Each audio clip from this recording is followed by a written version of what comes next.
It's Wednesday, it's 11:15 and we're live in Westminster.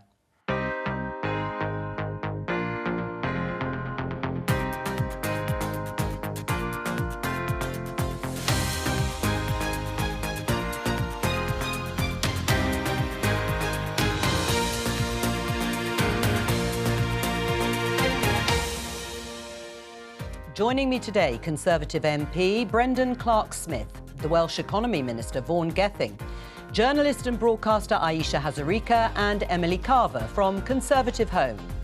Today is Cutting Red Tape the answer to the cost of living squeeze. If there are regulatory structures in place which are imposing greater costs on families than need be the case, we ought to be tackling those. Keir Starmer will face the Prime Minister in PMQs. We'll have it live at midday.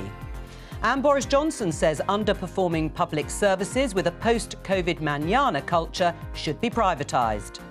I think that we have a general issue in some of our approach to public services, in that we all got used to working from home, to Zoom calls, to thinking that we could do business like that. As Northern Ireland prepares to go to the polls, will post-Brexit trade rules be scrapped? Also, that Mail on Sunday story. I share the views expressed by a wide range of members, including, I believe, the Prime Minister, that yesterday's article was reporting substantiated claims of misogynistic and offensive. No, Mr. Speaker. The Daily Mail editor refuses to meet Lindsay Hoyle.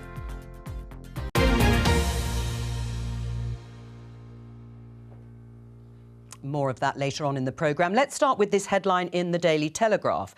Archbishop of Canterbury, Church of England is not a passive observer of migration policy. Now, this follows criticisms from the Prime Minister about what Justin Welby said about the government's migration policy plans to send asylum seekers to Rwanda. There were also claims that the Church shouldn't interfere in matters of state. But on that report there, to the panel to open the programme, where he says that the Church of England is not a passive observer of migration policy, is he right, Brendan?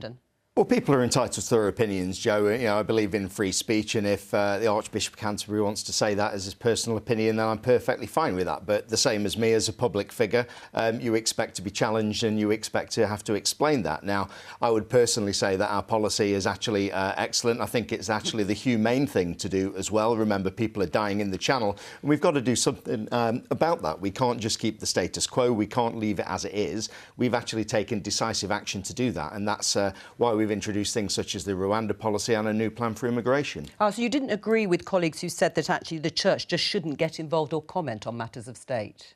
Well, again, people are entitled to their own opinion. I don't think it's good practice necessarily to, I prefer to concentrate on my own job, I think, so to speak. But again, the Archbishop of Canterbury, I'm sure he has his congregation and other people in the Church, and they value his opinion. And, I value his opinion, but I very much disagree with him on this one. Vaughan, do you agree with Justin Welby that the Church is not a passive observer on issues like this? Well, how on earth can the Church be a passive observer? Think about the central mission of Christianity and the message of the New Testament in particular. It certainly wasn't to offshore your problems and ignore those people less fortunate than yourselves. The Church definitely has a mission in this area. And it doesn't matter whether there's a Labour or Conservative Prime Minister. The Church will be critical at various points in time, and it should be. And just on the policy of this, you think about where some of the apparent inspiration has come from. Australia trying to do this. They spent £5.5 billion. That equates to about 1.7 million for every refugee. I don't think it's the right policy on financial grounds or indeed on ethical or moral grounds. And Justin Welby is perfectly entitled to express a view, and I think he has a duty to express a view on issues like this. Do you agree, Emily? Should the clergy, and in this case Justin Welby, be allowed and encouraged to criticise government policy in the way he did on this migration issue? I'm not sure I agree with his characterisation of the policy. It was very damning, and I don't agree with him. But I do think he has a right to speak up on policy issues. I think one of the reasons why people don't like hearing from Welby so much is because he has come out previously on many policy issues, and in quite an extreme way. It was only last year, I believe, that he said governments would be cursed for their climate inaction and called upon governments in rather a crass way. So I think there are some people who are fed up of his political interventions, but migration is a social issue and he has every right to intervene how he sees fit. Whether we listen to him, whether policymakers listen to him is another thing. What did you make of it, the exchanges between the Prime Minister's response to what Justin Welby had said about the migration policy, and particularly that he reportedly told his MPs, Boris Johnson, that the senior clergy had been less vociferous in their condemnation of Vladimir Putin than of plans to send asylum seekers to Rwanda? Well, I thought it was quite ironic because the Prime Minister and many, right-wing Conservatives are always banging on about free speech, yet they sort of want to try and cancel the Church from having a view on these things. The Church is always going to have a view. The Church, we have bishops, we have religious people that sit in the House of Lords as lawmakers.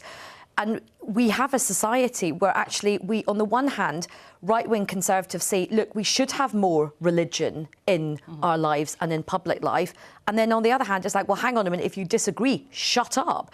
And the Church will have strong views about issues like poverty, climate change, migration. They are going to have strong views. We can't just tell them to shut up because the Prime Minister of the day doesn't like what they say. Right, should there be more religion in politics? Well, they always say never mix politics and religion. Well, we don't do God, as Alistair Campbell said, yeah. An RE teacher, I suppose I have a bit of a crossover with that one. But yeah, again, he's entitled to his opinion, and you know, we could give opinions on the Church. I mean, Anglicanism has had a very difficult 20 years in terms of the decline of people in religiousness generally in the country. I think there's a lot of good things about religion, about the social values, about the values around community, and I think even secular people appreciate a lot of those. So I think with this, you know, he's perfectly entitled to his opinion. It's not one that's generally shared by the general public or my constituents, I have to say, on migration. But again, I welcome it and I welcome the debate on it. Yeah, I would just say he does risk being so divisive that he does push away small c Conservatives from the Church. He does have dwindling congregations. Perhaps he should focus on that, but it's up to him to say what he believes. All right, well, let's move on from Justin Welby. Let's talk about the cost of living, because it is at the forefront of domestic politics at the moment, amongst other things. Let's take a look at this headline in The Guardian. Boris Johnson pushes to relax health and safety rules to ease cost of living. Now, this is the news that the government is looking at policies such as reviewing nursery ratios of staff to children and extending MOT validity to 2 years in a bid to bring down household costs for families. Two quite different areas, but perhaps the same sort of thing. Why is the government taking this particular approach, Brendan? What's the thinking?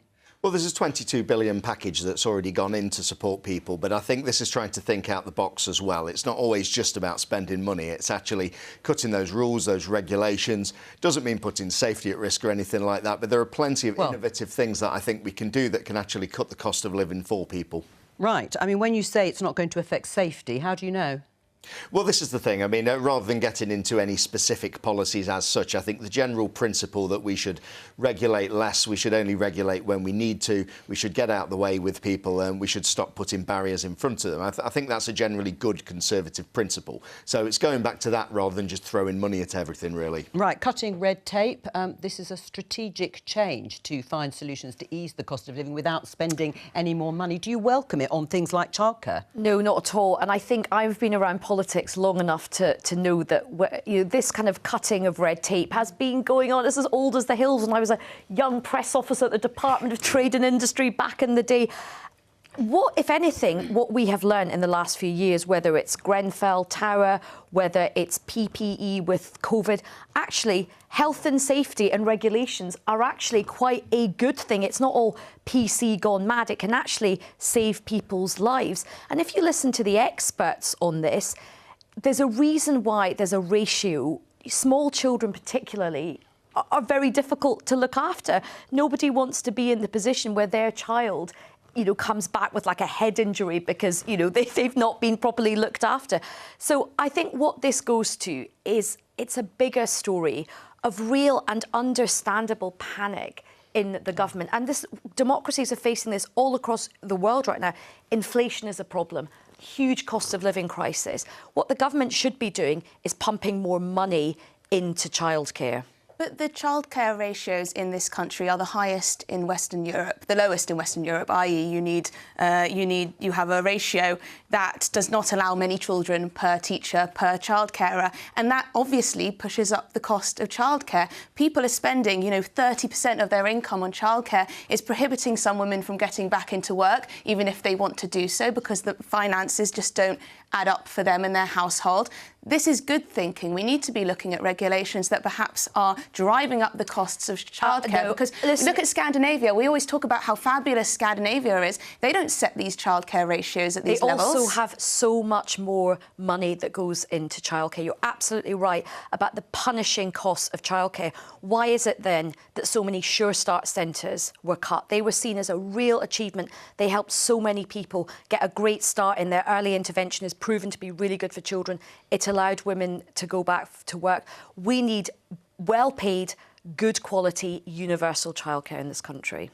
Well, I lived in Norway and Sweden, and they also pay a lot more tax as well as a proportion there. But what I would also say, we've introduced things like 30 hours free childcare, tax-free childcare as well. So we have been putting those things in to support families. But there's still areas I think we can improve on, and that's maybe what we're looking at now.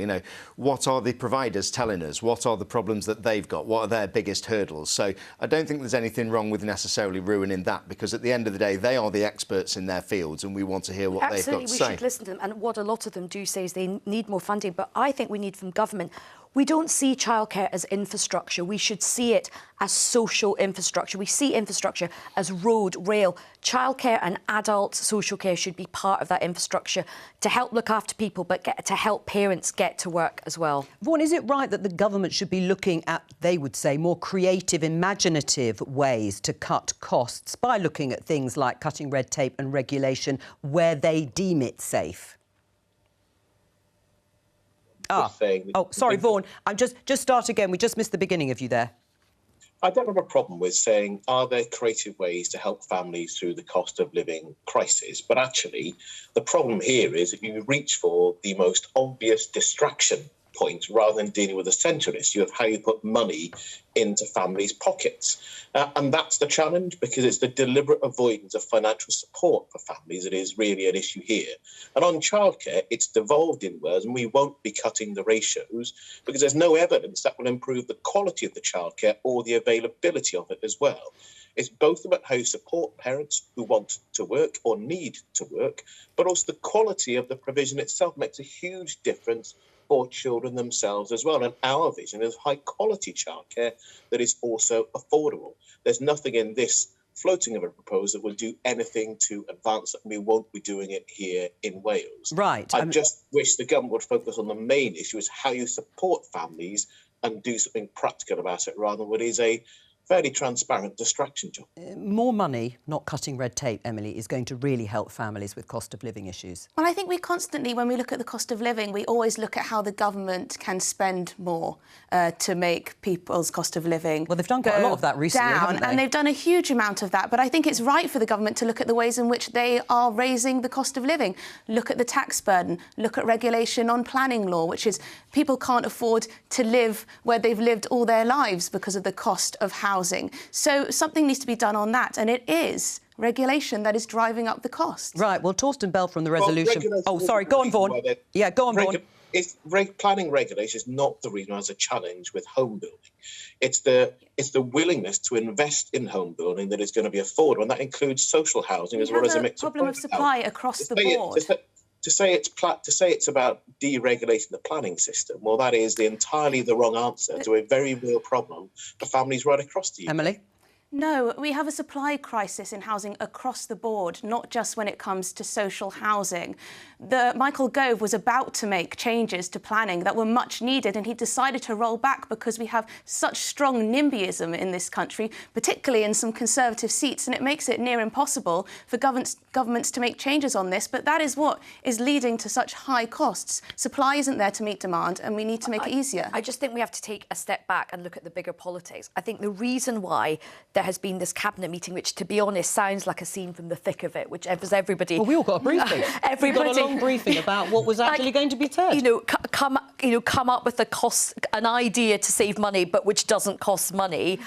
It's because the spring statement was a real problem for the government, and I think all of this is trying to mitigate and come up with, I wouldn't say distractions, but just other things.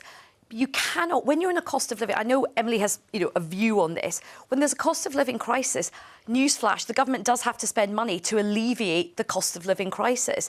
And the spring statement went down so badly with people, taxes going up. This is why this is all a distraction. The other thing which is really interesting is all the money that was lost on fraud during the coronavirus. There doesn't seem to be any concern about clawing that back, yet there's a big cost of living crisis and we've got to cut childcare ratios. On the spring statement, do you admit it was underwhelming? And that is why there has been this reaction, as Aisha has said, that Boris Johnson is sort of accusing his ministers of letting him down in terms of not coming up with imaginative ways to help people.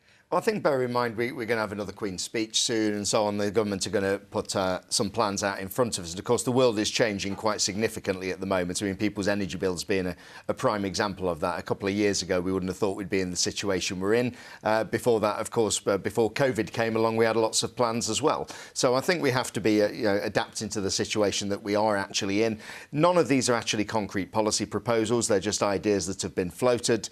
So I don't think we should focus too much on any specific thing, but I don't think there's a problem with innovating rather than just throwing money at things. And is it a change in strategy, do you think? Is this the government saying we have spent so much money during the COVID pandemic and we are continuing to do so, that we are going to try and change tack?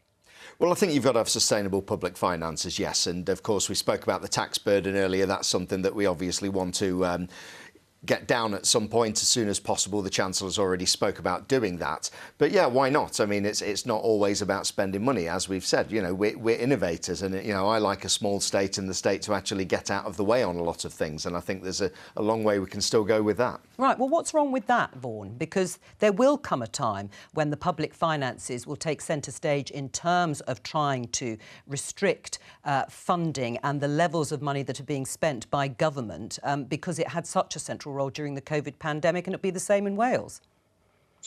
Well, there's no problem with looking at innovation to help the way you can either save costs for businesses or for families individually. Is that what you're doing? Well, actually, we are looking at ways to do that. In the direct conversations I have with businesses, they look at ways that they want to improve their business. We invest in that alongside them as well. But there are big central challenges for businesses in virtually every sector, as well as families. If you rely on discretionary spend and hospitality, for example, you know that a lot of your customers don't have the money to spend. If you've got any heat and power, and almost all businesses do, you've got your own problems with your bills as well. And the spring statement was a real problem. It did not provide support for either families and individuals or indeed businesses to recognise the magnitude of the challenge that we really do have. And the Chancellor and the Prime Minister need to look again at what they're doing. All this talk of innovation instead of practical financial support isn't going to get us to where we need to be. All right, well, we're going to stick with it anyway, Vaughan, despite what you say, because another example of the government looking to move away from state intervention is this. In the Financial Times, the UK Passport Office and Driving Licence Agency threatened with privatisation. Boris Johnson pretty well confirmed he used colourful language to threaten to privatise the Passport Office and the DVLA based on concerns about large backlogs causing delays in processing and the high cost of services. Listen, if they're not functioning or performing well, isn't it right to privatise them, Aisha? This story just made me laugh so much because it just feels like what is the go-to lever for the government in a real paddy right now? It's either come up with an innovative idea that's not going to cost money or privatise everything. So we're privatising Channel 4, we're privatising DVLA, we're privatising the passport. We're going to be privatising the Church of England soon, the way things are. Well, that'll be for the next show. Sounds sensible to me. It just sounds crazy. Look, I remember there was a time, actually, when the Passport Office was having a load of problems. And they actually got themselves in shape and people were praising how well they were doing. This, you can't just privatise your way out of bad delivery. Well, look at lots of the things we have privatised. They're not going so well. Utilities, a lot of the train lines are brought back into sort of virtual public ownership. If you want to solve a problem, you have to put time, you have to put effort, you have to put resources, and you have to put people in. Look what we did with the vaccine rollout. That wasn't privatised. Well, it was a private company we were working in partnership with, and I think if we go back to the 1970s, before we actually delivered it. But before we privatised a lot of these, you know, you try getting a telephone line installed, you have one provider for it, you could be waiting months, there's no competition there. So there's a lot of success stories as well. Just honestly, do you honestly think our utilities and train services are doing a really good job at the moment? Do you think that is the answer to solving everything? And the government often has to go in, bail them out and take them over again. Well, rail is very complicated. Yes, and it's a unique example, and that has always been subsidised. You're happy with how all the other utilities are going? Well, energy, of course, is a global wholesale issues. We spoke about that. Obviously, the war in Ukraine has affected that as well. Sewage being pumped into rivers, happy with that? Well, we have a Victorian sewage system here. Right, this isn't a new thing. You know, I thought privatising was meant to solve it. But I get so many letters through, think that I'm doing all sorts of things in rivers as an MP, and you know, at the end of the day, it is the system that we actually have, and we've actually put requirements on the companies to do things with that. But what I'd say about the Passport Office, the DVLA, whoever it is, it's all about the customer and the end product there. Are you getting good service? Now, I don't care whether something's run by the state, whether it's run by private enterprise. Are you getting your passport? Are you getting your driving licence? Are you getting a good service? And I think that's what we need to focus on, and I think that was the point the Prime Minister was making. Right, the point the Prime Minister was making as well, which we said in the headlines at the beginning of the programme, is that he was worried about a post-COVID manana culture. What's he talking about? Well, we've all heard the reports of people watching Netflix at home and various other things, trying to get people back into the office and other things. But you know, skiving at home. Well, yeah. I mean, I think that's been in the press, but I also know a lot of people work very hard during the pandemic. Can we just say this is from the Prime Minister who basically turned Downing Street into like a frat house during the pandemic. So I'm sorry, I don't think we can take any lessons on skiving from a number 10, which was party central. I mean, the way you're talking about delivery, we should be privatising the cabinet the way things are going. All right, Emily? The Times did a very thorough investigation into the DVLA. They found that hundreds of civil servants were sat at home boasting about watching Netflix on full pay that we're all paying for. Meanwhile, the private sector was out there, you know, becoming more and more entrepreneurial, trying to continue making money during a time of crisis. And yes, there were civil servants at home slacking off. That's just a fact. I don't think the Prime Minister wants to privatise these areas of the civil service, but if it gives them a little bit of a boot up the bottom, perhaps that's, you know, a right way to go. Right, well, Vaughan, on this story, it was actually in the Times. Emily has described it for us comprehensively. DVLA staff off work on full pay amid application backlog crisis. You, amongst others, will have heard of the stories managers boasting of watching Netflix while being paid to do no work. What do you say? Those individuals who aren't doing the right thing, that shouldn't be to demonise all people in a very lazy way who have been very productive in working from home and working remotely in both the public sector and the private sector. The idea that the private sector has been getting back into offices and working up close and personal with people, and the private and the public sector haven't, just isn't borne out by the reality across the whole piece. In fact, when I talk to businesses, they recognise the world of work is permanently changing, and they're going to have a mix of work remotely and indeed within the office. There are very few people looking to force people back into the office in the older ways of working than 2 to 3 years ago.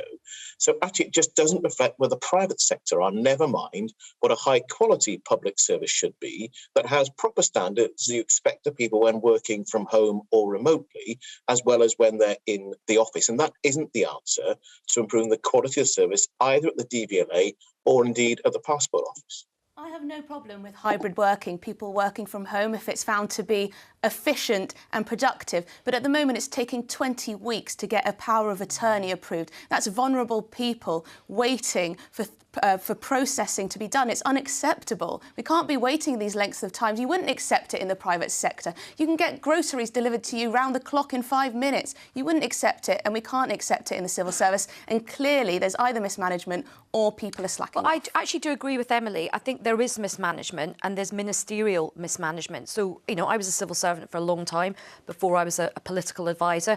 It is the job of ministers to oversee things in their department. And if things are not going right, they have to give a kick up the backside, as Emily said, but they have to take responsibility. I just think we're spotting a theme, whether it's the Rwanda idea, whether it's outsourcing all the problems.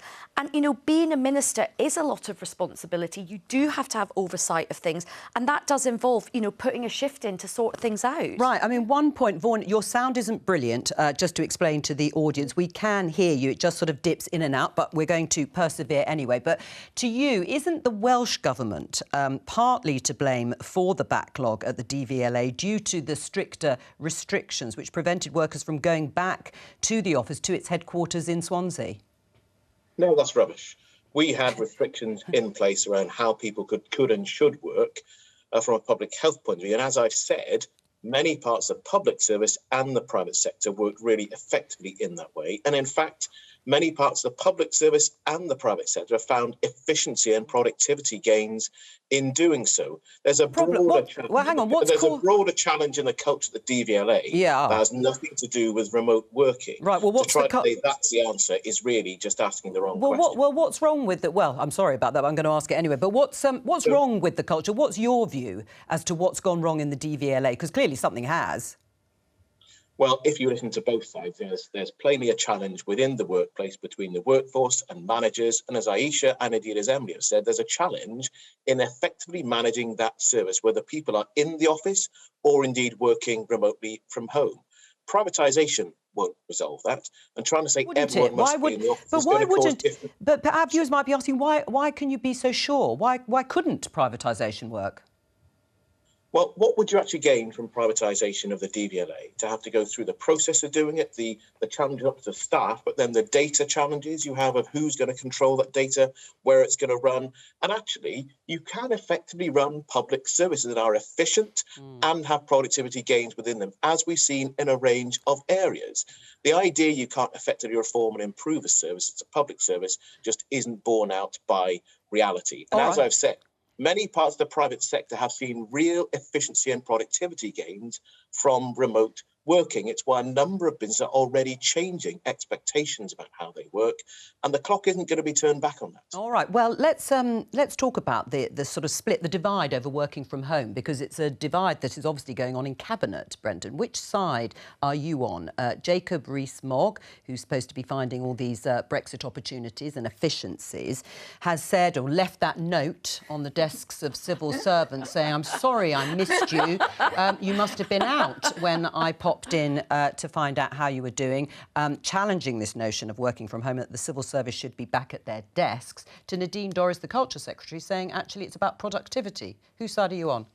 I think someone commented that somebody took 48 hours to see that note as well, which probably tells another story as well. But there are gains with productivity, and sometimes nobody's against flexible working. Flexible working is a great thing. It fits in very well with people's families. It allows a lot of people to go to work who couldn't do normally. So Jacob Rees-Mogg's wrong to want everyone to come back to the office. We're not against flexibility, but we also have government buildings, we have investments that we've made, and in terms of the structure of the way work is. And, the taxpayer cannot just lose that money just for the convenience of other people. You have to have a functioning organisation there. And productivity, as we've already said, that is the number one thing. And if the productivity is going down and it means people have to go back to the office, then unfortunately that is what they're going to have to do. I mean, isn't it true that it's better with people in the office, not 100%, but with more people back in the office? If you're the civil service and you're representing the government in terms of the work you do, then you need to be there? So I know, having been civil servant for a long time, I know so many civil servants still working for the civil service. Not one person is railing against coming back into the office.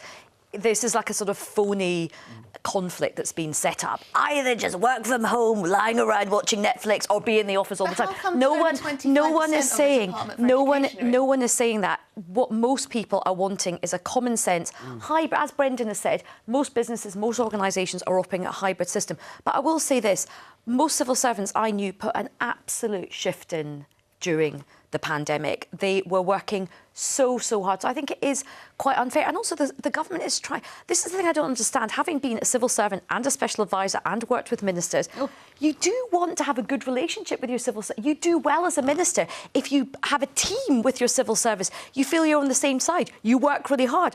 slagging them off is not a great way to get good government delivery. Okay. And also you're trying to attract more good people into the civil service. OK, I mean, what I would say with that, I mean, I spent a lot of time on Zoom during the pandemic and it drove me mad eventually. Drove us all mad. I spent all that time there, and I think when you're in a profession like ours where you work with people, that human contact is incredibly important, really. And I know there's all the jokes going around and about people working on Tuesdays, Wednesdays and Thursdays and not making a great acronym either for that. But at the end of the day, as we said, flexibility is absolutely fine. But there comes a point where, you know, COVID, we're getting past this now. Yeah. We want to get back to normal. We're social humans. Except, as you've just said, it is the new norm, as they say. And, of course, we have got Vaughan Gethin down the line, which we appreciate, even if he's not in the studio. We're going to talk about elections, Assembly elections in Northern Ireland, which are coming up next week with a whole raft of elections. Could be a very interesting result. Let's talk to our Ireland correspondent, Chris Page. He's in Belfast. Hello to you, Chris. Polls suggest that Sinn Féin, which is committed to bring about a united Ireland, could become the largest party in the Stormont Assembly. What would that mean? It would be certainly, I think, a very powerful symbolic moment for Northern Ireland. Over the 100 years of Northern Ireland's existence, the person in the leading role in government has always been a unionist. First, the Prime Ministers of Northern Ireland for the first 50 years, and then after the Good Friday Agreement, all the First Ministers of Northern Ireland have been unionists. So if Sinn Féin do come out of this election with more seats than any other party, as the polls are suggesting will be the case, well, that will mean the party's Vice President, Michelle O'Neill, is in line to be First Minister. Now, there's a question mark as to, even if that does happen, whether she'll be able to take up that role. Why? Well, under the power sharing system at Stormont, both the biggest unionist and the biggest nationalist parties, in essence, have to agree to go into government together. And at the moment, neither the Democratic Unionist Party or the smaller Unionist Party, the Ulster Unionist Party, have confirmed whether they would go back into the power-sharing executive in the scenario that Sinn Féin was the largest party. Right, well, let's talk a little bit about the Northern Ireland Protocol, because if Sinn Féin does win, it's reported the government, and we've already heard plans, they could bring forward legislation to override parts of that protocol, which leaves Northern Ireland in the EU's single market for goods and has created that border down the Irish Sea. What are you hearing? Well, the DUP have said, and they've said it very consistently now for a few months, that they're not going to go back into government unless the checks on goods between Great Britain and Northern Ireland are scrapped, unless there's an end to that sea border. So they will be looking very closely at any government proposals in the Queen's speech, for example, scheduled for a few days after the Assembly election, and whether or not the commitment for the government to pass legislation which gives it the power to unilaterally override parts of the protocol will be enough to convince the DUP to go back into government. Well, I still think that is unclear. So at the moment, the DUP have very much been focusing on the existence of the protocol in its election campaign. It's also said that it's the only party that can stop Sinn Féin taking the First Minister's position or being entitled to the First Minister's position. So the DP's campaign has been quite focused on those constitutional issues, if you like. The other parties have been trying to put the focus more on the cost of living. Chris Page, thank you very much for joining us. Well, in that vein, let me just show you this headline from LBC. This is following on from these plans to tear up the Northern Ireland Protocol to be included in the Queen's speech. And again, on the same subject, a headline in The Sun, it says it's actually not that headline. This headline in The Sun is "It's your fault, thank you." Brexit guru Lord Frost, he's the former Brexit minister, to break silence on why Boris Johnson signed up to deal with EU he is now trying to rip up. And this is very much a story. We've yet to hear the speech from Lord David Frost that actually they had to sign up to checks, the Northern Ireland Protocol, in order to get that Brexit agreement. Aisha, do you accept the Northern Ireland Protocol isn't working? Well, there's definitely problems with it, but the question is, why did the government sign up to it? Why did David Frost? Why was this? I mean, I remember it was Christmas Eve. It was this historic deal. It was this amazing deal. And I just think, again, the timing just feels quite interesting. Boris Johnson's facing a really difficult time. He's hemorrhaging support from some of his key Brexit voters, particularly from 2019.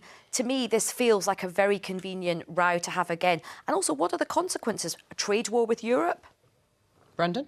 Well, I think the important thing, Joe, and we've just been speaking about the elections there in Northern Ireland, is protecting that Belfast Good Friday Agreement, and that has been central to everything, really. We want a functioning executive there. Whoever wins in the elections, you know, we want people to work together, and that is the nature of power sharing there. So... Right, but why did the government sign up to that agreement then?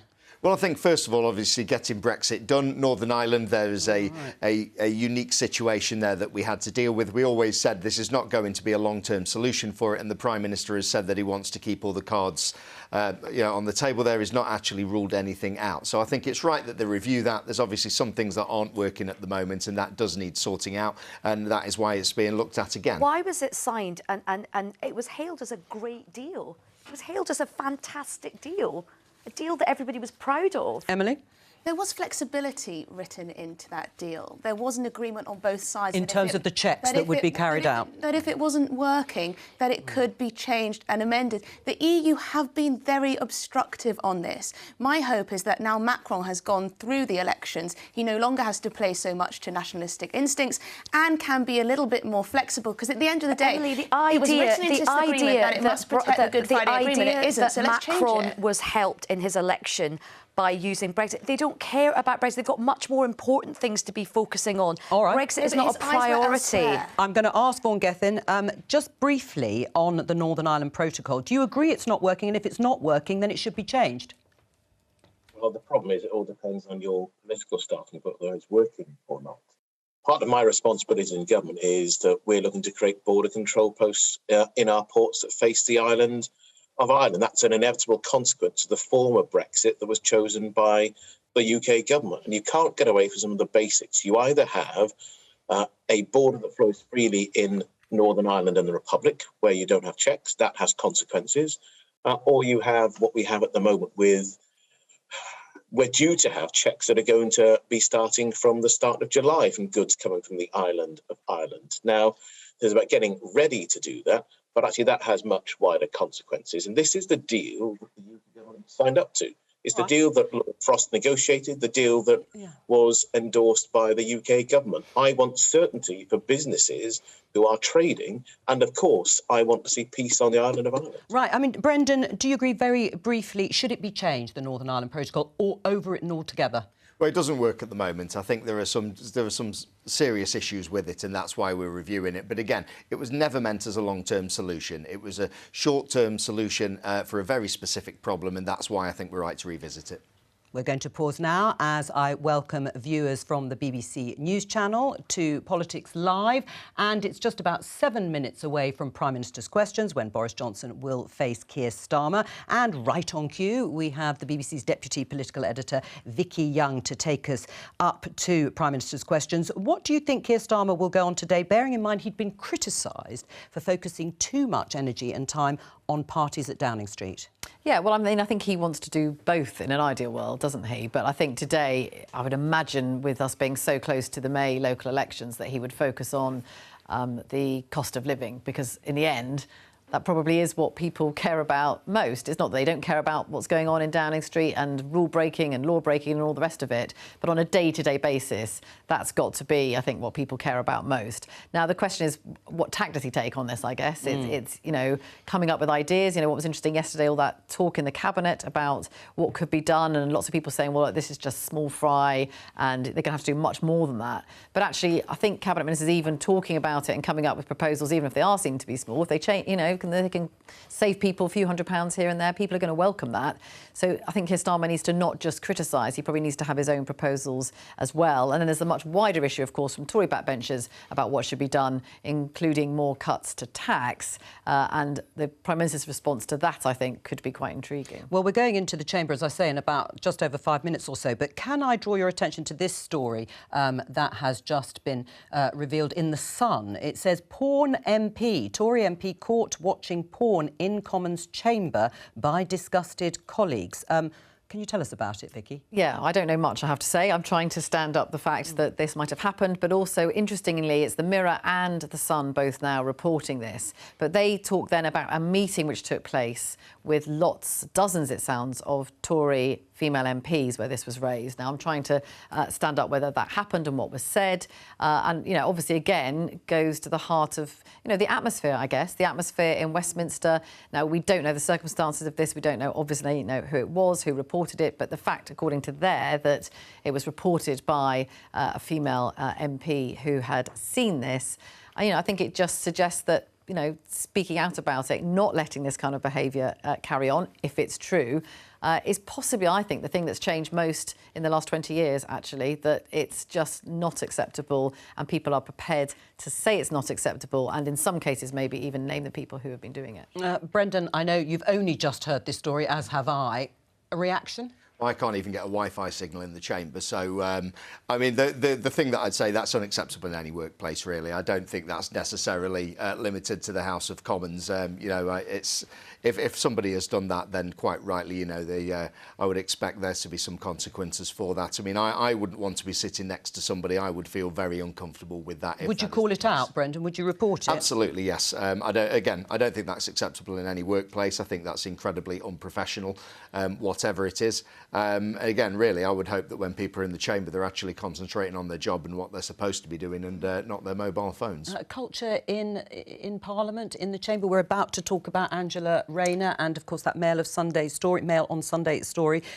Is Vicki right that there is a change because these things are being called out? I think there is a change. I mean, I've written a piece for the Standard reflecting on this. I mean, Vicki and I have known each other for kind of a long time, and there's been a huge amount of sexism around Westminster. And that, by the way, is a whole host of people, male MPs, male advisors and male lobby journalists and media editors as well. And there has been a real feeling that women over the years have had a really rough time. And often it's quite sexualised. It's often about how you look, the clothes you wear, how fanciable you are. And when a woman starts getting a kicking, everyone joins in. Male advisors brief against her, MPs brief against her. There'll be a willing male journalist who will write the story up. But I think what's changed now is in the past, when this happened to female MPs, and I've worked with female MPs, it's happened to me as well, you felt so much shame and embarrassment and you were kind of quite a lonely female figure anyway. You didn't want to draw any more attention to yourself. That is changing because there is a critical mass of women in Parliament and in the lobby as well. And my phone has been ringing off the hook with other women across politics, women in the lobby saying, this is really, really horrific. This whole Angela Rayner thing, horrific. Well, you've mentioned Angela Rayner. This is Labour's... So I just very quickly, just a brief line here from the Whip's office. A spokesperson there saying that the Chief Whip is looking into this matter, the one you've just talked about there. This behaviour is wholly unacceptable and action will be taken. So I presume, obviously, if a fellow minister has reported the person, they will know who it is. So it's a bit different to the Angela Rayner story we're coming on to in a minute. Right, so in fact they could take the action, of course, of kicking them out of the party. But we will wait and see what happens. Let's return to the Angela Rayner story. We've discussed it over the last couple of days. This is the headline in the Daily Mail. No, Mr. Speaker, that's to Lindsay Hoyle, who had summoned, really, the editor of the Mail on Sunday and the political editor who wrote the original story about Angela Rayner's strategy of crossing and uncrossing her legs in the chamber to distract Boris Johnson, like the film Basic Instinct. No, have I got the right one? Yes. In the name of a free press, the Mail respectfully declines the Common Speaker's summons for the Mail on Sunday to appear over its Angela Rayner report. As it emerges, she laughed about Sharon Stone comparisons from that film. What's going on, Vicki? Yeah, I mean, I think this is sort of now slightly becoming a story about freedom of speech and rather than just press, sexism. Actually. Yeah, I mean, I think let's go back to the initial story. There was a podcast. I think Matt Ford did a podcast with Angela Rayner in front of a live audience where she talked about a meme that had sort of started all of this off. And I think the difficult thing is for her. She was laughing about it in one sense, but also talked about how she found it, obviously misogynistic, and then has since talked about that's what women quite often do, is you laugh it off in groups of people. I think that's absolutely right. I think if you're in a very, very masculine culture, which politics still is, often as a woman to get on, you do have to sort of laugh things off. I've definitely been in that position. I know so many people. So because she has laughed this off, doesn't mean somehow she's condoned this and she's brought it on herself, which is, quite frankly, what the Mail front page is alluding to. Right, and in terms of the freedom of press issue, Emily, do you think it's rude of both the political editor and the editor of the newspaper to turn down and reject the summons from the Speaker for them to come and talk to him about this story, or should he not be getting involved? No, I expected them to turn this down, and I think it's the right thing to do. They didn't originally. I think they accepted it initially, but have subsequently said no. I think a lot of people from all sides of the political spectrum have thought that this is an overstep from the Speaker and he shouldn't be getting himself involved in the free press. This is hardly the worst story that's ever been published. Doesn't it rather set a rather worrying precedent, I would argue, for the Speaker of the House of Commons to get involved? Right. Can we also just say there's a whole kind of rallying around this journalist like he's a sort of Nelson Mandela of, like, no, this is the investigative journalism. principle. I do think the press does have to, and I'm a member of the press, and having been a spin doctor beforehand, we all have a responsibility to how we report on things. I'm going to come to you, Brendan. Just Vaughan, what's your thoughts? Should the Speaker be summonsing, if that's the right word, journalists to talk about the stories that they've printed? I don't have a problem with the Speaker talking to journalists, but the Speaker can't require journalists to write a story or not write a story. He doesn't have the legal power to do that. And actually, if you're that confident in what you've written and why on earth wouldn't you engage with the Speaker and try to stand up? This is why we wrote the story. This is why it's justified. And I do think that not just women, but a range of other people who are targeted for different characteristics, you often do laugh things off to try to get on, to get through, because you can't pick a fight on every issue. And I do think there is still a really big challenge with the Commons and how it runs itself. And it does make a difference, not just for women in public life, but a range of others. So I think the Commons need to take this seriously, and it needs to think about how it deals with its own procedures. All right. And the two, because this will definitely put people... I'm sorry to interrupt. We're going into the Chamber for Prime Minister's questions. Including our National Insurance Act that will increase the thresholds from July and be worth an average of £330 a year, the largest single personal tax cut for a decade. And our Economic Crime Act to respond to Putin's illegal war in Ukraine. And we hope by the end of the session to have passed our Borders Bill to take control of our immigration system, our Police Bill to make our streets safer, our Health Bill to reduce bureaucracy and help cut the COVID backlogs. Only today, new figures show that we have already recruited over 13,500 additional police since 2019, well ahead of our 12,000 target. Those police are already on your streets, making your community safer. We're focusing on delivering the people's priorities, and there is plenty more to come in the Queen's speech on the 10th of May. Mr. Speaker, this morning I had meetings with ministerial colleagues and others, in addition to my duties in this House. I shall have further such meetings later today. Thank you, Mr. Speaker. As a proud maritime nation, the United Kingdom has long relied on its coastal communities to help deliver national prosperity. But today, too many of them face shared challenges and disproportionately high levels of deprivation. Does my right honourable friend therefore agree with me that to ensure beautiful constituencies like mine in Hastings and Rye can properly unleash their full potential, a specific and targeted government strategy focusing on communities, on coastal communities, is needed? And will he meet with me to discuss this? Yes, indeed, Mr. Speaker. And if she looks at the Levelling Up White Paper, she will find that it is indeed directed clearly at enhancing and improving the lives in our coastal communities, tilting resource and attention towards those fantastic coastal communities, and I will make sure that she gets a meeting with the relevant minister as soon as possible. Now comes the Leader of the Opposition, Keir Starmer. Thank you, Mr. Speaker. I know the Prime Minister will have whipped his backbenchers to scream and shout, and that's fine. That's fine. But I hope he's also sent a clear message that there's no place for sexism and misogyny or looking down on people because of where they come from in his party, in this House, or in modern Britain. Next year, Mr. Speaker, the UK is set for the slowest growth and the highest inflation in the G7. Why is he failing to manage the economy?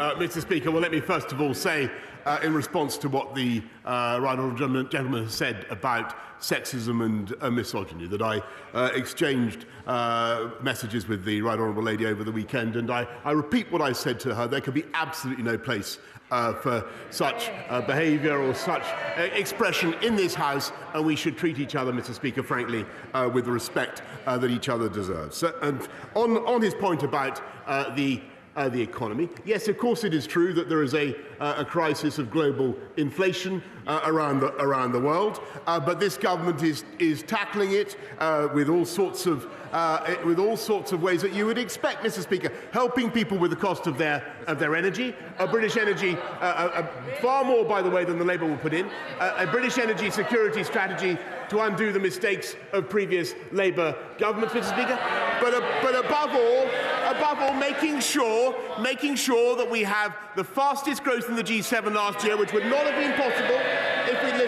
if we listened to him.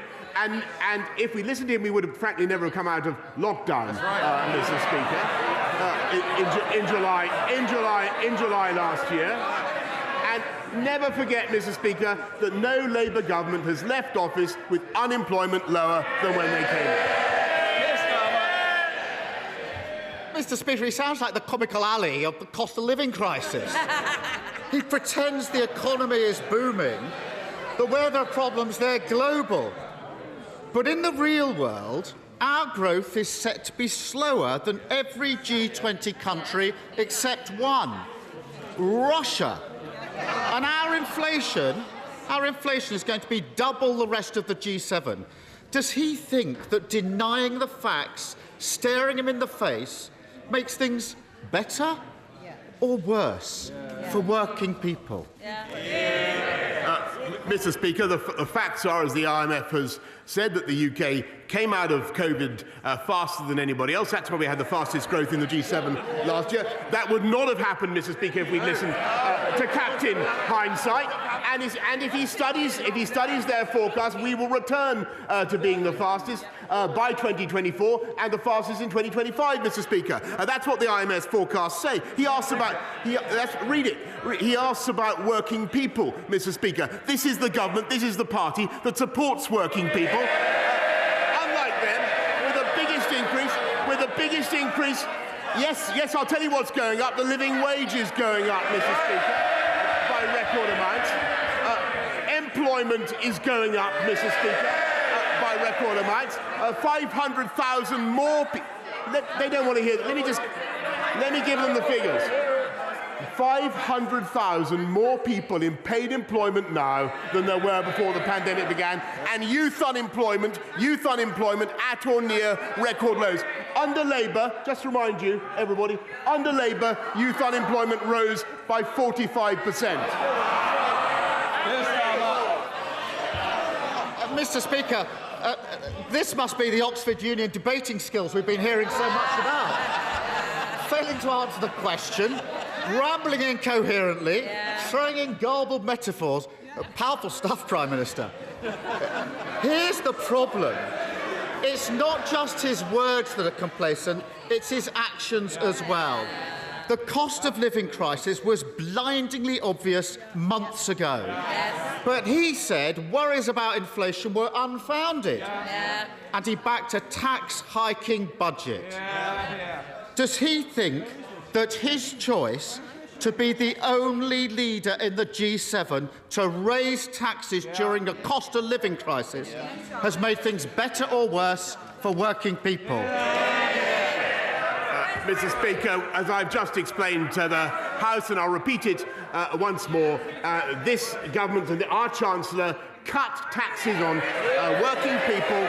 The national insurance contribution went down, Mr. Speaker, by an average of £330. But if he's talking about the health and care levy, maybe that's what he's droning on about.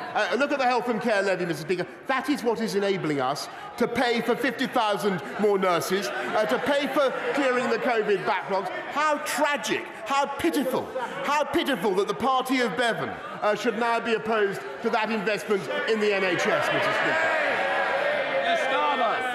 Mr. Speaker, he's an ostrich. perfectly happy keeping his head in the sand. Working people are worried about paying their bills. They're spending less and cutting back. That's bad for business and bad for growth.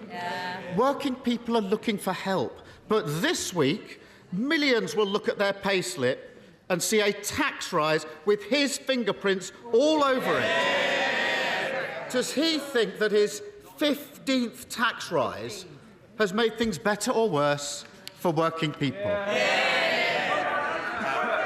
Mr. Speaker, what we're doing for working people is not only lifting the living wage by the record amount, helping people on universal credit with a £1,000 tax cut, Mr. Speaker, but also cutting national insurance contributions, lifting the threshold so that on average people pay £330 less, Mr. Speaker. But what we're also doing is taking our country and our economy forward, investing in our NHS, which is a priority for the people of this country, unlike for the Labour Party, Mr. Speaker, but also ensuring that we have record creation of jobs, Mr. Speaker, and that is what matters.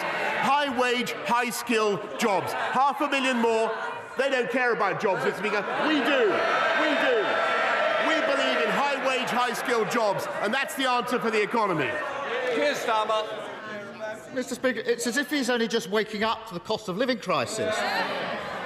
And his big idea, fewer MOTs. It actually makes the Cones hotline sound visionary and inspirational. North Sea oil producers are making so much unexpected profit, they call themselves a cash machine. That cash could be used to keep energy bills down. Instead, he chooses to protect their profits. Let household bills rocket and slap taxes on working people who are earning a living. Does he think that that choice has made things better or worse for working people? What we're doing is making things better for working people than his plans would do by a mile, Mr. Speaker. We're raising more, we're putting more to support people with their energy costs than he would with his new tax on business. £9.1 billion that we're putting in, an immediate £150 cut in people's council tax.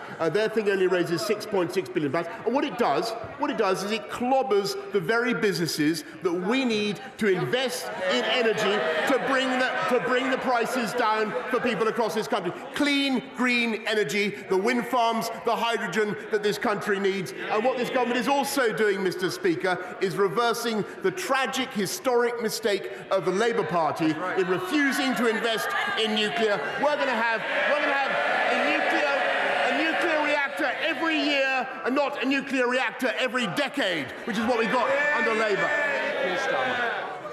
So they're the party of excess oil and gas profits, and we're the party of working people. This Tory government's had its head in the sand throughout the cost of living crisis. First, they let prices get out of control. Then they denied it was happening. They failed to do anything about it, and then they made it worse with higher taxes. Because of his choices, we are set to have the slowest growth and the highest inflation in the G7. Mr. Speaker, a vote for Labour next week is a vote for a very different set of choices. We would ask oil and gas companies to pay their fair share and reduce energy costs. We wouldn't hammer working people with the worst possible tax at the worst possible time. We'd insulate homes to get bills down. And we'd close the tax avoidance schemes that have helped his Chancellor, where is he, reduce his family's tax bill while putting everyone else's up. That's a proper plan for the economy. So why doesn't he get on with it and finally make choices that make things better, not worse, for working people? Mr. Speaker, I can tell the right honourable gentleman, I listened to him over many weeks, so many years, this guy is doomed to be a permanent spectator, Mr. Speaker, because we have a plan to fix the NHS and fix social care. They have no plan. We have a plan to fix our borders with our deal with Rwanda. They have no plan. We have a plan to take our economy forward. They have no plan. Let me tell you something, Mr. Speaker. He talks about the elections. He talks about the elections in a few days' time, Mr. Speaker. Let me remind him that everywhere you look, a Labour administration, it is a bankrupt shambles, Mr. Speaker. Hammersmith Council spent Labour-run Hammersmith spent £27,000 on EU flags, Mr. Speaker, 2 years after the referendum. Labour-run Nottingham Council bankrupt because of their investment in some communist energy plan of the kind that he now favours. He should apologise for it. Labour-run Croydon bankrupt, Mr. Speaker, because of their dodgy property deals. And never forget, Labour-run Britain in 2010, bankrupt because of what the Labour government did. And they said they had no money left. Mr. Speaker, he looks at council tax. Look at the difference between, he boasts he lives in Islington or Camden or somewhere like that. He should contrast neighbouring Westminster, which has the lowest council tax in the country, and better services too. That's the difference between Labour and Conservative across the country, Mr. Speaker. Vote Conservative on the 5th of May.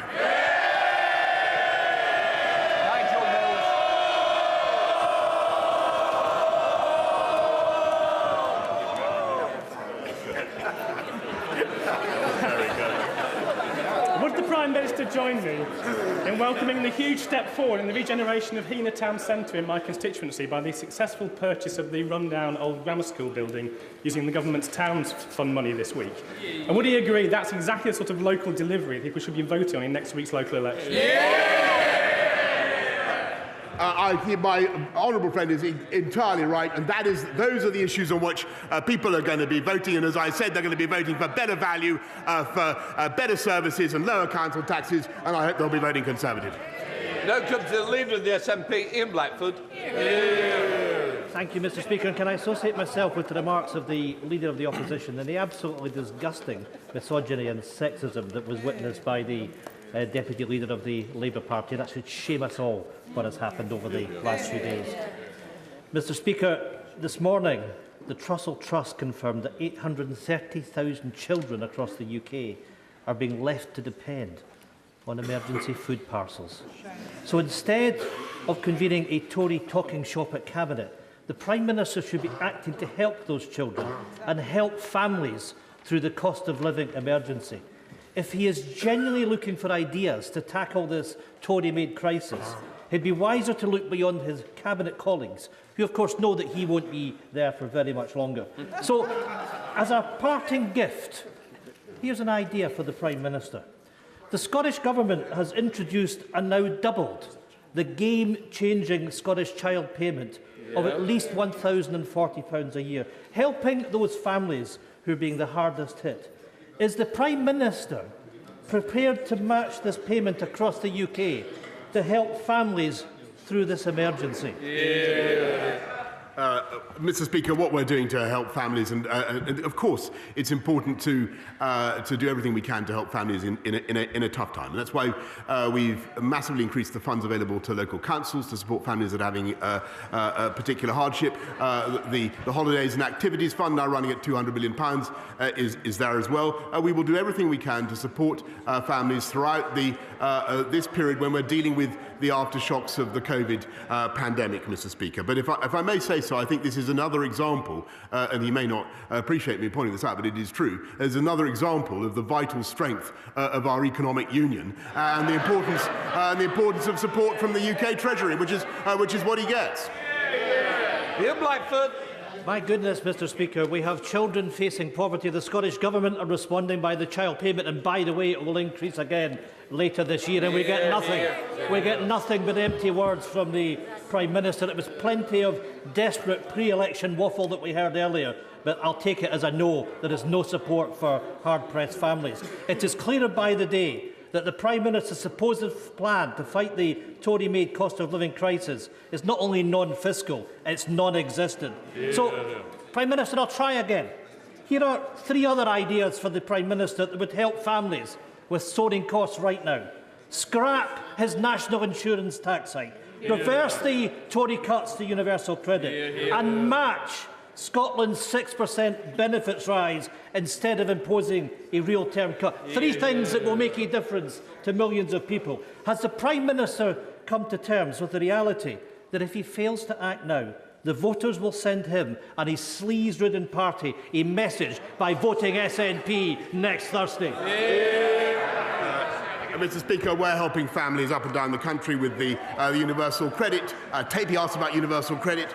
We're tapering it so that people get another £1,000 in their pockets. Working people get another £1,000 in their pockets. We're helping families in the way that I have described, Mr. Speaker. And just to remind the House that under this government there are now far fewer children in work-less households than there were before this government came in. And that is because we believe in championing work, championing employment and helping people into high-wage, high-skilled jobs. That's what counts. And as for our respective political longevities, well, I wouldn't like to bet on him outlasting me, Mr. Speaker.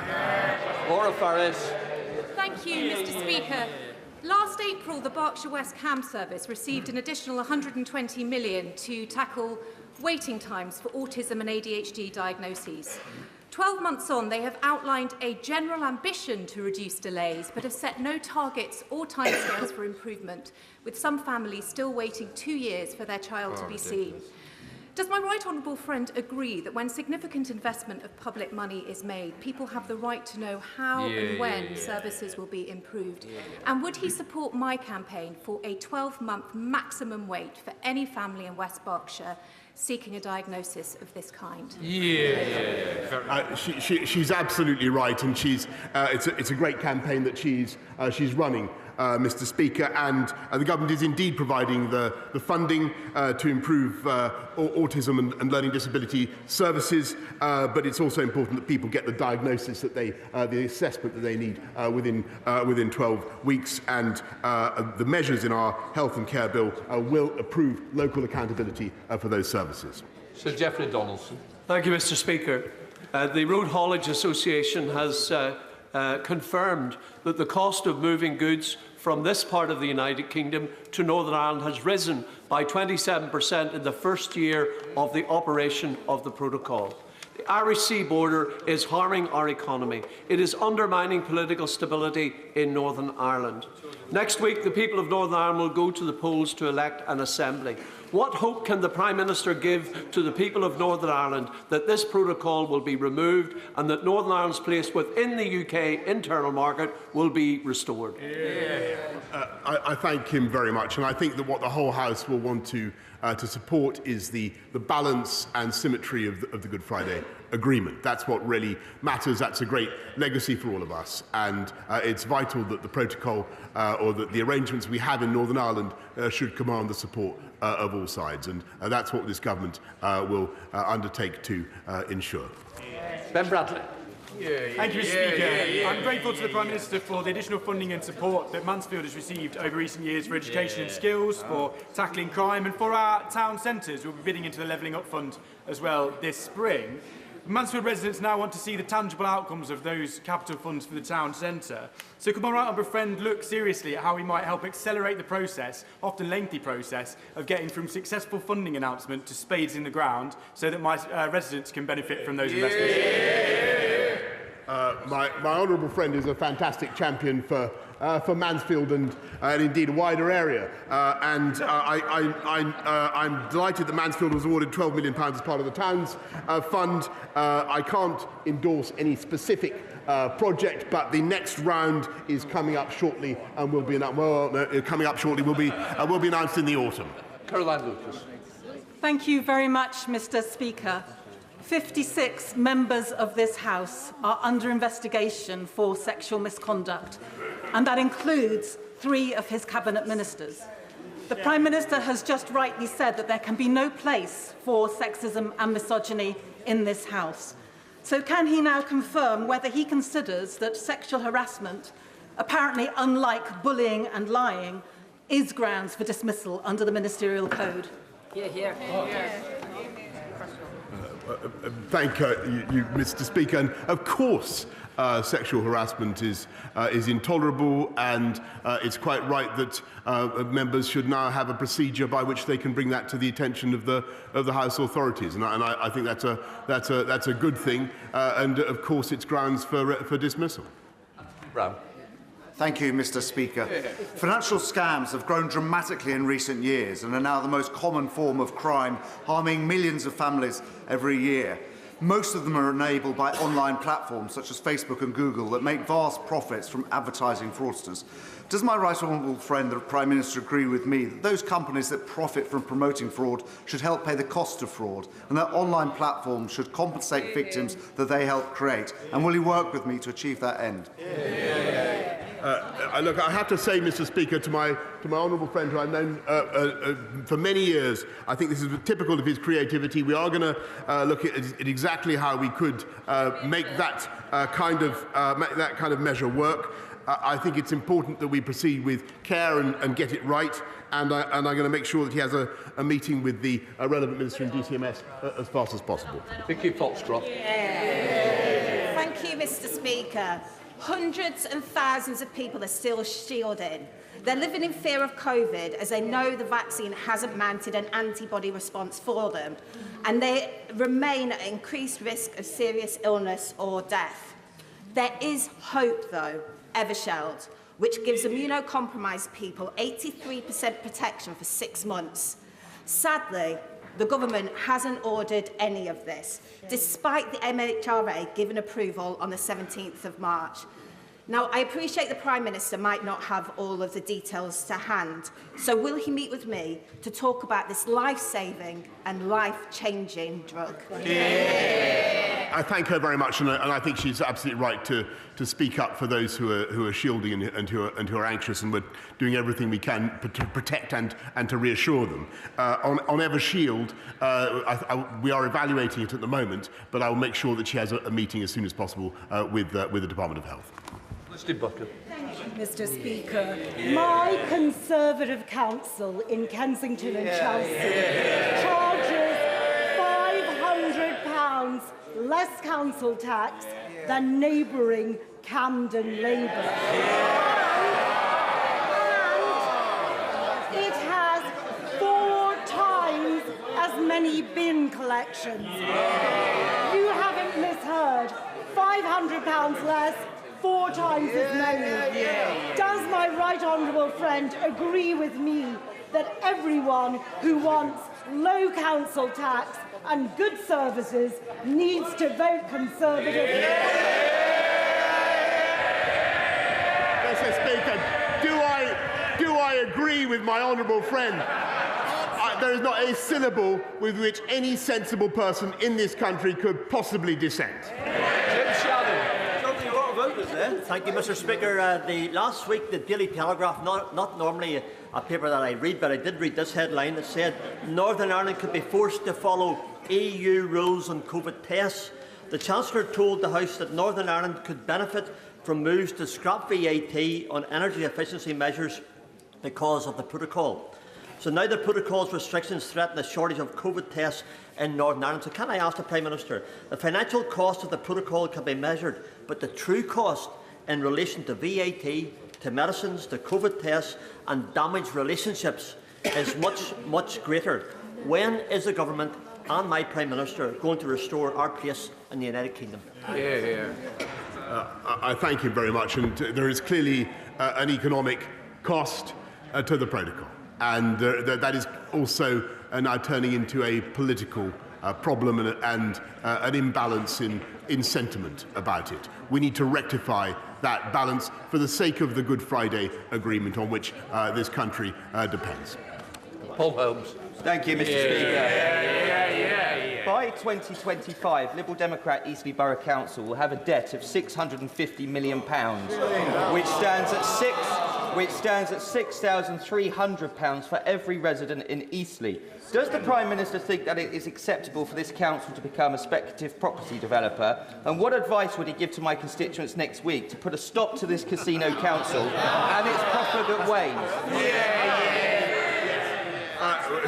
my honourable friend is completely right about Eastleigh Borough Council and the debts they have run up, and I can't even see the leader of the Liberal Democrats in his place. Not even delivering value for money for his own constituents, Mr. Speaker. Mr. Speaker, the cost of household food bills is set to rise by £271 this year as prices soar. The supermarkets are lowering their prices to help customers struggling to buy food. And the Resolution Foundation have reported that 1.3 million low-income Britons will be pushed into absolute poverty by the cost of living crisis. But this government is doing nothing to protect people who are struggling. If the supermarkets are stepping in to protect people's pockets, what will the Prime Minister do? What we've done just in the last few months is put £22 billion in to help people with, excuse me, Mr. Speaker, with the cost of living. But I want to pay tribute and to those businesses which are now trying to protect consumers from the impact of the global inflation crisis.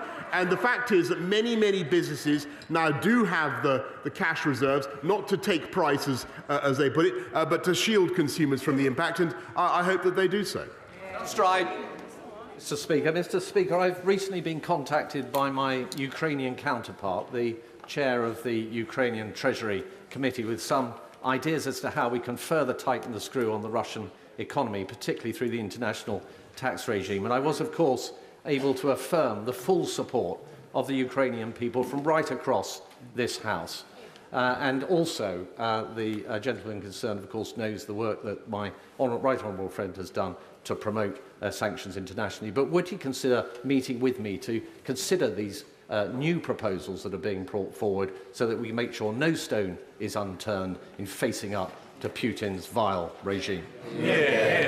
I thank my right honourable friend for what he has been doing and what his Select Committee has been doing in this area about tightening the screw on Putin's regime. And I think that UK companies have already shown that they think very carefully about investments doing business with Putin's Russia.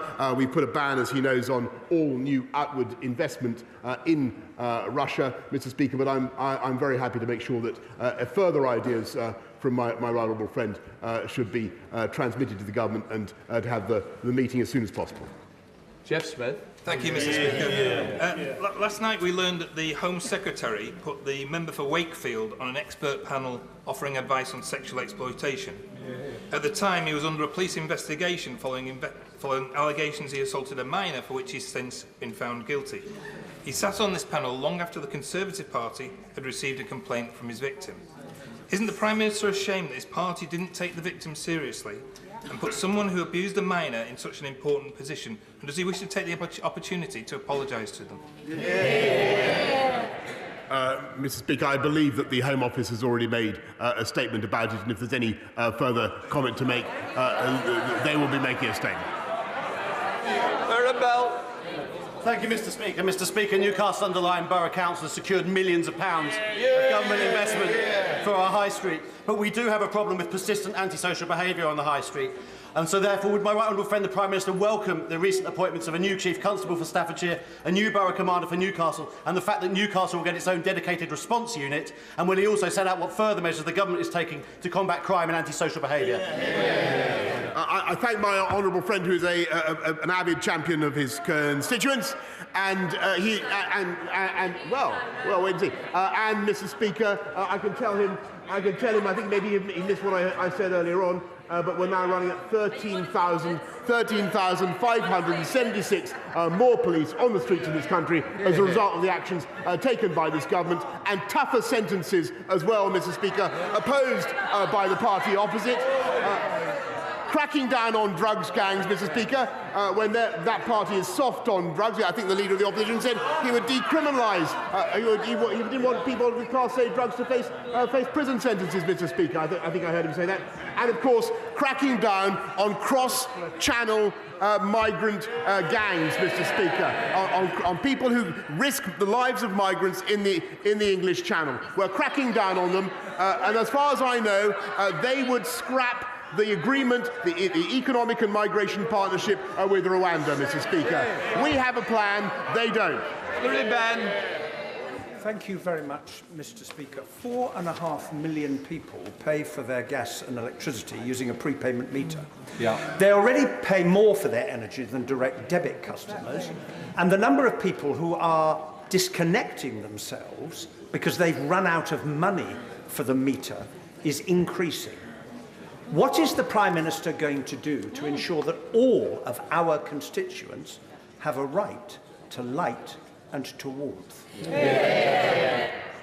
Mr. Speaker, we're working with Ofgem and all the companies to ensure that we protect people in this difficult time. But what we're also doing is making sure that we support people not just with the cold weather payments, the winter fuel payments, but making sure that through £500 million more to councils, we look after people, and this will be the types of people that the right honourable gentleman is referring to, who are finding it particularly tough. We will do everything we can to shield the people of this country as we get through the aftershocks of COVID and deal with a global inflation problem. Mr. Speaker, within the last hour or so, it's been reported that some 287 members of this House have been sanctioned by the Russian state. Now, I'm sure nobody here is rushing to change their summer holiday plans, but perhaps the Prime Minister will assure us that he will continue his excellent relationship with President Zelensky and continue to provide the Ukrainian people and the Ukrainian military with the support that they need. Well, Mr. Speaker, I think no disrespect to those who haven't been sanctioned when I say that all those 287 should regard it as a badge of honour.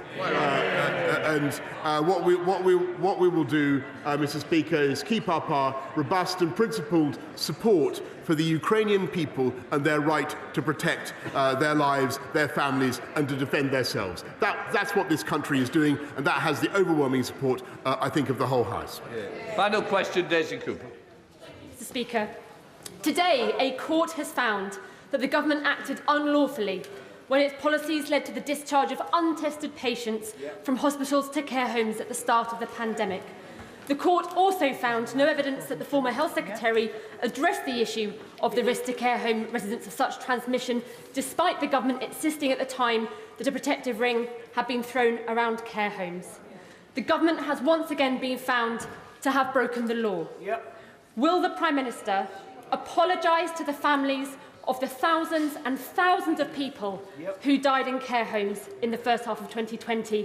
And will he also apologise to care workers for the shameful comment that he made in July 2020 when he said that too many care homes didn't follow procedures in the way that they could have?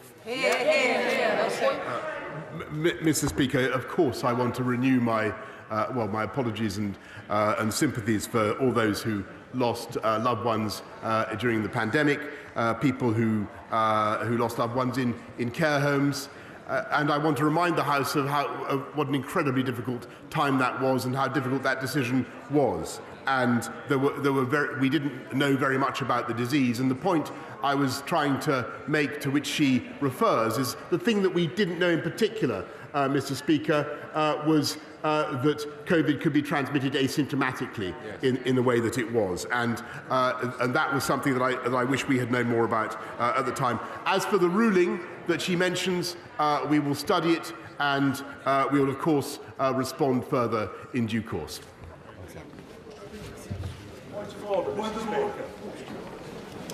Michael Fabricant. And that brings us to the end of the final session, actually, of Prime Minister's questions. For the moment, Keir Starmer up against Boris Johnson. It was pretty lively, as you would expect, perhaps classically ahead of elections. So it was lively and pretty rowdy in terms of the exchanges between the Prime Minister and the leader of the Labour Party. mainly over the cost of living and exactly how the government is responding and what the Labour Party would like to see the government do. Keir Starmer said to Boris Johnson that it was working people versus their oil and gas profits and that they were on the side of the oil and gas companies because Labour would like to see a windfall tax. And Boris Johnson accused Keir Starmer of being doomed to being a permanent spectator. So the insults were flying. How did you summarise it all, Vicki? I mean, it did feel pre-election, didn't it? So the fact that there are local elections next week is no surprise. We've heard this week leaks from Cabinet about what they were discussing, things that people could come up with which crucially don't cost the government any money, like not doing your MOT certificate as regularly. But there's a clear divide here. I think this helps Keir Starmer because Labour have this policy of a windfall tax on the oil and gas profits. So he can specifically come up with something whilst, of course, accusing the government of not doing enough. And, you know, of course, Boris Johnson talks about the cut in fuel duty that's already been announced.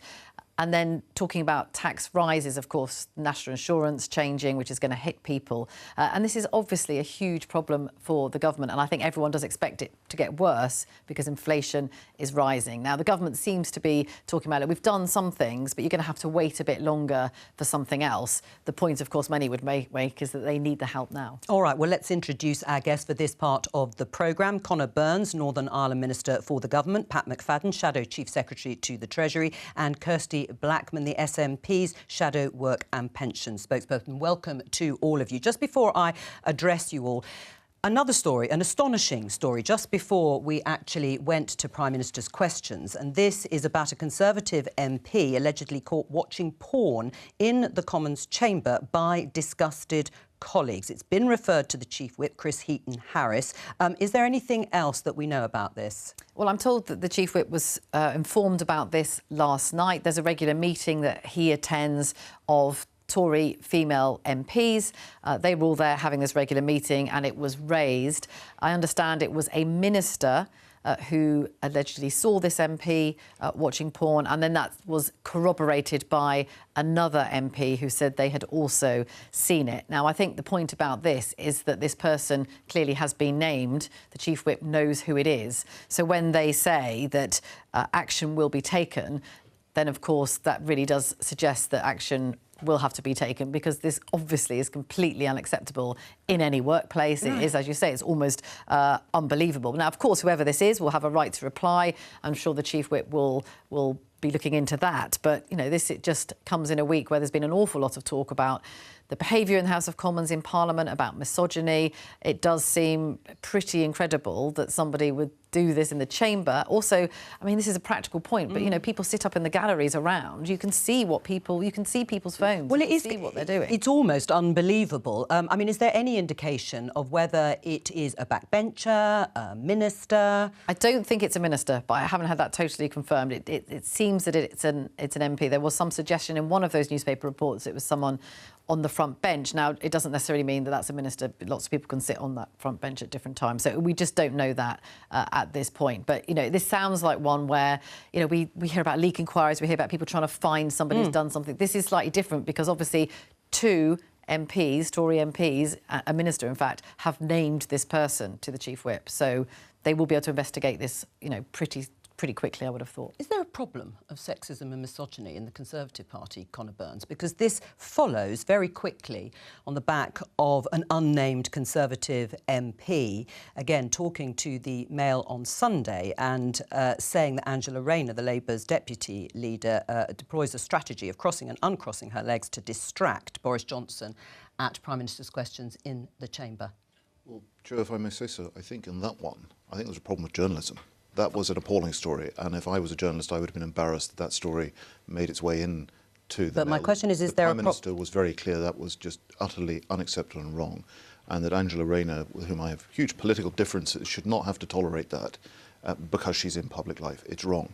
As far as this one, you'll have to forgive me, we had Northern Ireland questions immediately before Prime Minister's questions. I came straight across here, so I know no more than what's just been said and the statement. But should the MP be kicked out of the party if it is found and established that they were watching porn in the chamber? Well, the statement from the Whip's office is the Chief Whip himself is looking into this. It is unacceptable and that action will be taken.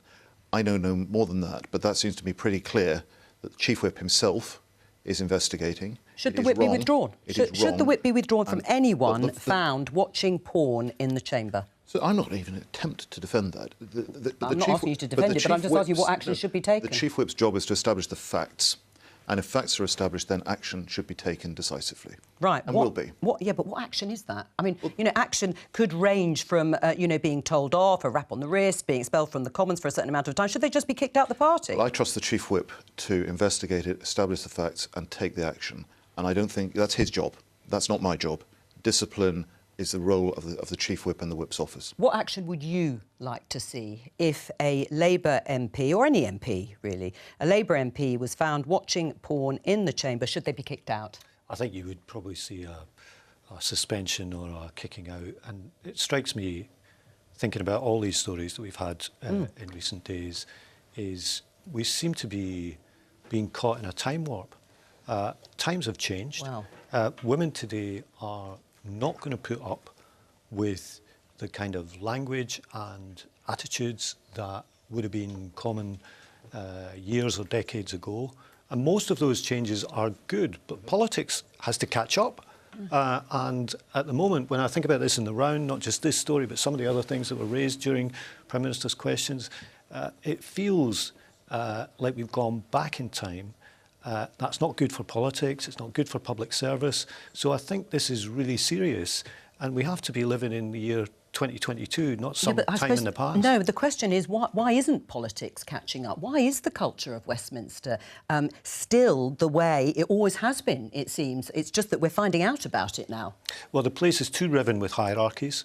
The place is too riven with elevating members above all the thousands of staff who work in the place.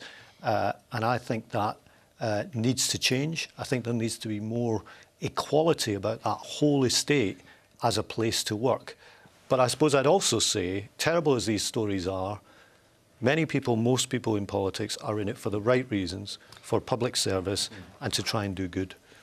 How do you measure or experience what seems to be a misogynistic culture at Westminster? I mean, I've been in politics for quite a long time now, since I was 21, and, you know, as a young woman in politics, yet even not in Westminster, it was rubbish. It was, you know, you were consistently looked down on and belittled and ignored when your opinions were put forward, even though they were better than the ones that are being put forward by some of the men. Westminster is, you know, that multiplied. I mean, that kind of sense that Pat was talking about, that sense of entitlement that people have, and the level of entitlement that you have to sit in the chamber and watch porn. I mean, that is taking everything for granted. I mean, they've been elected to represent their constituents, not to sit in that chamber and watch porn. I don't know how you can adequately represent or relate to your constituents if you're the kind of person that does that. So should this MP be kicked out? Yes. Right. And is that the case? Should any SNP MP found guilty, or politician, found guilty of sexual misconduct be kicked out of the party? I think yes. Right. I mean, Caroline Lucas, the Green MP we saw during Prime Minister's questions, raised this issue that the Independent Complaints and Grievances scheme, that it's been reported that 2 SNP MPs, also 3 members of the Cabinet, allegedly, and 2 shadow Cabinet members have been referred to this scheme after allegations of sexual harassment were made against them. In the case of the SNP, we know who they are. Patrick O'Grady resigned as Chief Whip at Westminster last year when the accusations came to light. Patricia Gibson, who denies the allegations, remains in post as your party's housing spokesperson. Should she keep her job while the allegations are investigated? I think we need to wait and see what comes out of the ICGS. I don't want to say anything about an investigation. This is the independent scheme. The Independent Complaints and Grievance Commission has been set up in order to investigate these things, and I think we need to see what comes out at the end of that process. Right, and the Prime Minister, so I mean, if she is found guilty, you'd like to see her kicked out of the party? I don't think people that are found guilty of sexual misconduct should be in politics. Right, but you're happy for her to stay on the front bench for now? I'm not the Chief Whip. I'm not taking those decisions. It's a very unfair question, because we have deliberately set up these processes to give people a mechanism, to give people a voice, to make reports when they feel that they have been wronged, and it is surely right and proper that the process is followed through. Because an allegation is made does not mean in all circumstances the allegation will be true. The job of that body is to investigate all of that and come to conclusions. And I have sympathy. I don't think you should be reaching a judgment because an allegation has been made that the person is automatically guilty. You have the process. Do you agree with that? There's got to be some due process around this, and an accusation in and of itself has to be followed through to see if that's true. Then, of course, you reach a verdict if it is true, and I think we're agreed on that. But you've got to have some due process to see if these things are true. To be honest, the story that you referred to about, which was in one of the Sunday papers, I think, said over 50 MPs are under investigation in one way or another. I'm surprised that didn't receive more coverage. I think it's an astonishingly high number.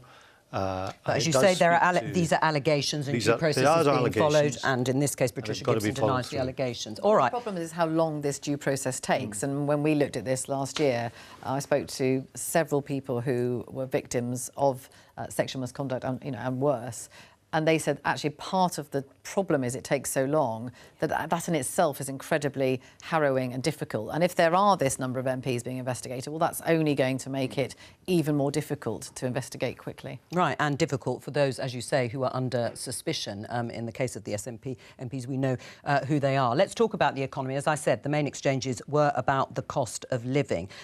Conor Burns, the UK will be the worst performing G7 economy next year with the cost of living crisis and tax increases. Is that something to be proud of ahead of the local elections? Well, look, we've got a very, very serious challenge facing us. It's been exacerbated. I'm not going to put it entirely down to international circumstances, but it's been exacerbated by what's happened in Ukraine. That's affecting domestic cooking oil prices and energy and so on. We have tried to intervene. So you mentioned the national insurance rise for the social care, but even with that, we've raised the levy, we've raised the threshold, which takes a lot of people out of that, means that over 70% of households are actually better off as a result of those tax changes. But look, we're open-minded to doing more. We're looking at it. The Cabinet discussed it at length yesterday. It's clear with what the Prime Minister has said again today, including what he said at Cabinet, that this is a priority, and the government across the whole range of departments will be looking at how we further respond, because we absolutely understand the pressures that people are feeling. Right, an emergency budget is what Labour has called for. What would be in it?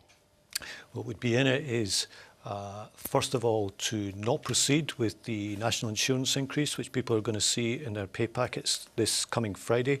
And how would you pay for that in a budget? Well, the Chancellor isn't paying for it anymore because he's given half of it back. Right, but how would you pay for it? He's got the receipts so far that he doesn't have to proceed with this because he's given half of it back before it's even been introduced. Let's go through the figures. It was supposed to raise 12 billion. He's given 6 billion back before Friday. He's promised to give another 6 billion, 5 to 6 billion back in a 1p income tax cut before the election. This is hokey-cokey with taxation. All right, well, if it's hokey-cokey, let's see your plan and prospectus, which I presume isn't hokey-cokey. Let's take the 11 billion that you've said that will be raised as a result of these national insurance contribution increases. How would you pay for it if you say you wouldn't put that in place? So the 11 billion, half of it has already been given back, so it's not 11 billion anymore.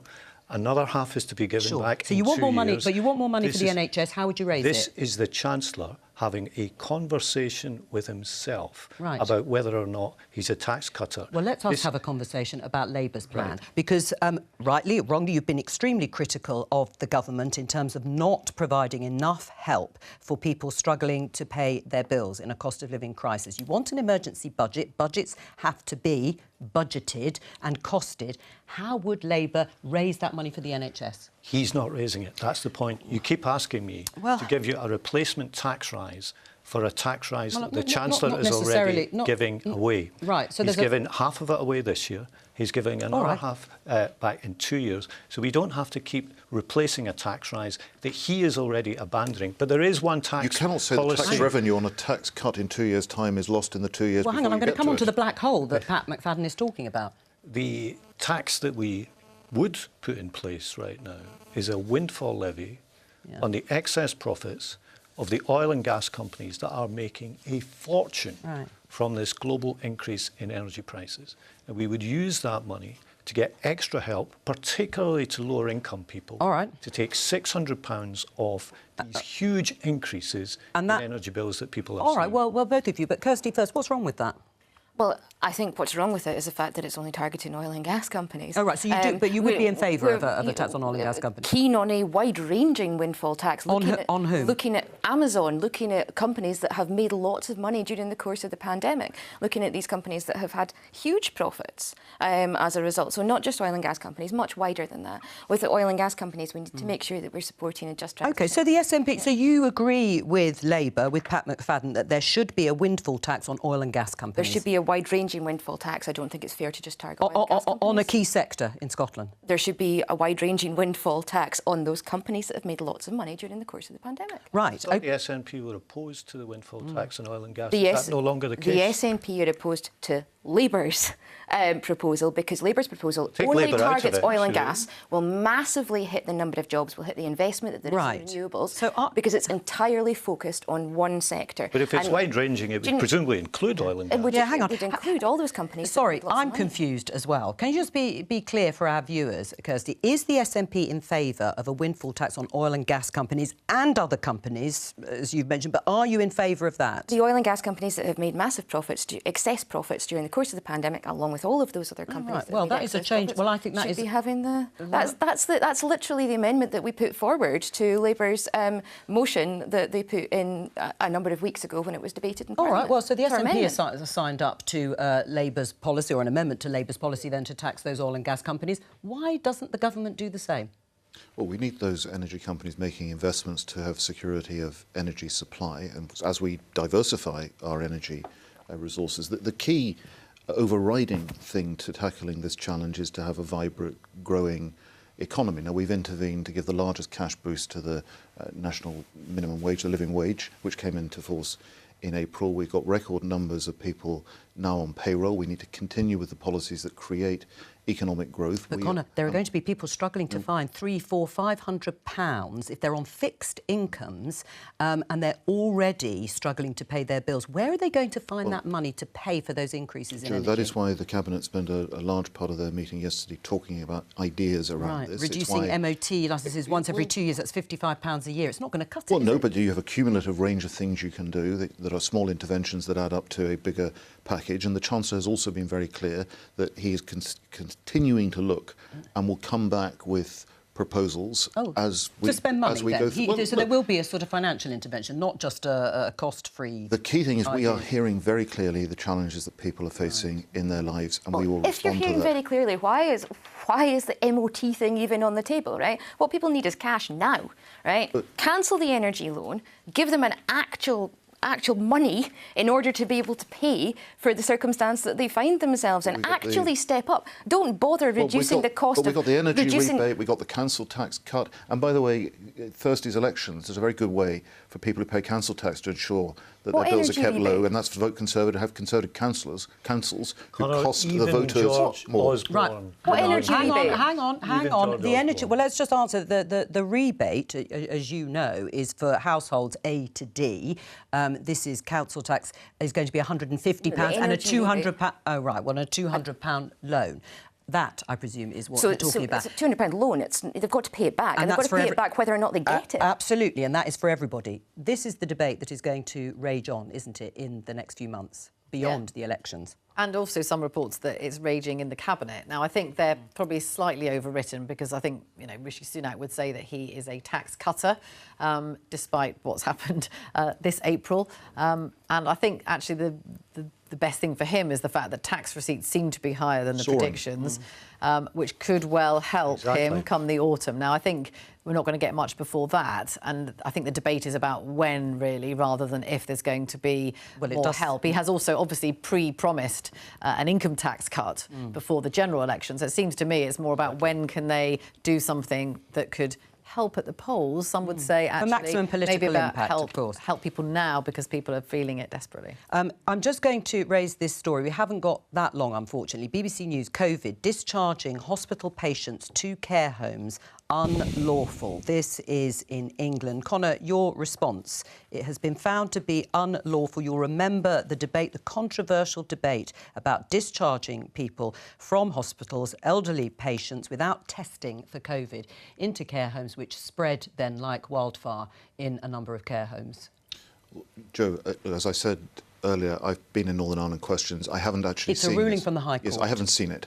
And I have a very strong rule on these things that you don't comment until you've actually read something properly. All right, but do you think mistakes were made? We've acknowledged, absolutely, that mistakes were made. Mistakes were made in all developed countries that were fighting this unprecedented pandemic. We got some things wrong, clearly. We got some things like the vaccine rollout very, very right. And there's going to be the full public inquiry that the Prime Minister has committed to, and that will look at exactly this thing. But what a tragedy for people who lost loved ones. We all know people who suffered terribly through this pandemic, and it's just so distressing to see that. And similar questions were asked of the SNP government at the time over handling of elderly patients being discharged into care homes there. Again, do you accept that mistakes were made? I absolutely accept that mistakes were made, which is why we're instituting a judge-led public inquiry in order to look at everything that happened so we can learn those lessons. Right, Pat, your reaction? I mean, generally, Keir Starmer supported the government through the COVID pandemic in terms of the broad sweep of measures that were taken.